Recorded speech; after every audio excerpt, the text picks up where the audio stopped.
나는 전능하신 아버지 하나님, 천지의 창조주를 믿습니다. 나는 그의 유일하신 아들, 우리 주 예수 그리스도를 믿습니다. 그는 성령으로 잉태되어 동정녀 마리아에게서 나시고 본디오 빌라도에게 고난을 받아 십자가에 못 박혀 죽으시고 장사된 지 사흘 만에 죽은 자 가운데에서 다시 살아나셨으며 하늘에 오르시어 전능하신 아버지 하나님 우편에 앉아 계시다가 거기로부터 살아있는 자와 죽은 자를 심판하러 오십니다. 나는 성령을 믿으며 거룩한 공교회와 성도의 교제와 죄를 용서받는 것과 몸의 부활과 영생을 믿습니다. 아멘.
이것은 아담의 계보를 적은 책이니라. 하나님이 사람을 창조하실 때에 사람의 모양대로 지으시되 남자와 여자를 창조하셨고 그들이 창조되던 날에 하나님이 그들에게 복을 주시고 그들의 이름을 사람이라 일컬으셨더라. 아담은 130세에 자기의 모양 곧 자기의 형상과 같은 아들을 낳아 이름을 셋이라 하였고 아담은 셋을 낳은 후 800년을 지내며 자녀를 낳았으며 그는 930세를 살고 죽었더라. 아멘.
오늘도 기도의 자리 가운데 오신 여러분 환영합니다. 오늘 우리가 보고 있는 말씀은 족보이죠.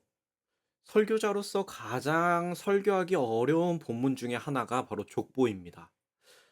그렇지만 본문의 그 족보들은 각각 그 가지는 신학적인 의미와 역할들이 분명히 있고 그 안에 담겨져 있는 메시지 또한 너무나도 분명합니다. 오늘 말씀 같은 경우에는 하나님께서 우리에게 이 주신 족보를 먼저 이야기할 때 하나님이 선악과를 따먹은 이후 아담에게 반드시 죽는다고 했던 것과 연관지어서 좀 보면 좋을 것 같습니다. 창세기 2장 말씀을 보게 되면 먹는 날에 반드시 죽으리라 라고 확신을 가지고 이렇게 표현이 되어져 있습니다.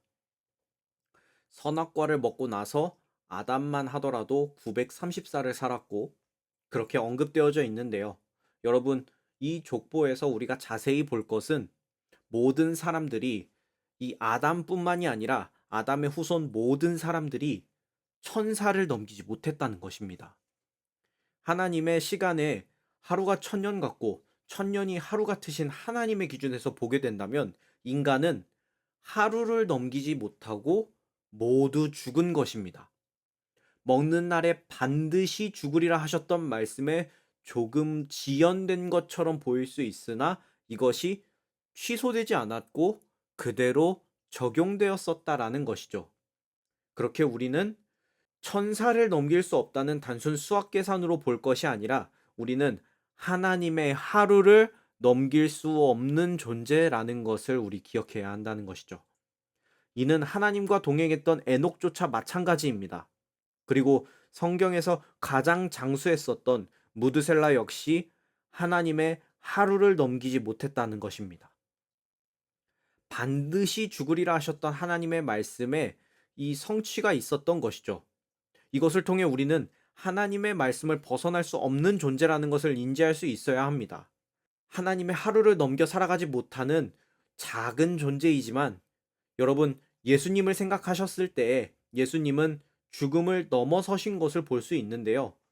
인간이 아니신 참 하나님이시기 때문에 가능했고 또 그리고 인간으로서 오신 참 인간이었기 때문에 예수님이 인간과 하나님의 연결고리 되는 귀한 역할을 해주고 계신다라는 것이죠. 그렇기 때문에 심판에 있어서 우리를 위한 희생제물 되셨다라는 것입니다. 사랑하는 여러분, 하나님의 하루조차 넘어서지 못하는 우리입니다. 하나님의 말씀이 그만큼 위대하고 우리는 작은 존재라는 것입니다.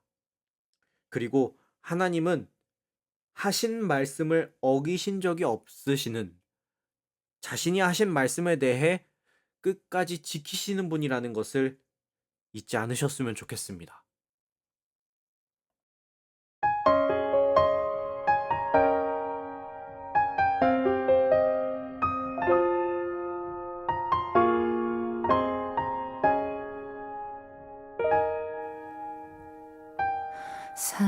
살아내기에 힘겨운 하루, 감당하기에 버거운 하루, 삶에 힘겨워 여전히 힘겨워 내 주님께 온 맘 다해 주만 의지합니다. 살아가기에 두려운 하루, 순종하기에 무거운 하루, 나의 힘 다해 정성을 다해 내 주님께 온 맘 다해 주만 바라봅니다. 하루의 은혜가 내 삶에 임하여 문제가 기도가 되고 아픔이 자랑되어 하나님의 사랑 드러나게 하소서. 나를 구원하신 그 사랑, 하루의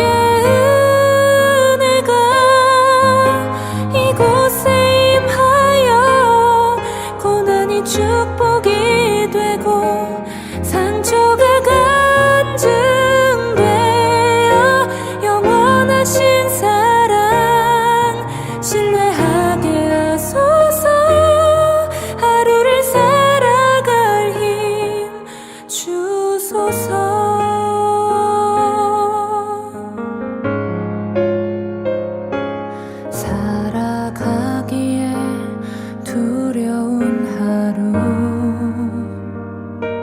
순종하기에 무거운 하루 나의 힘 다해 정성을 다해 내 주님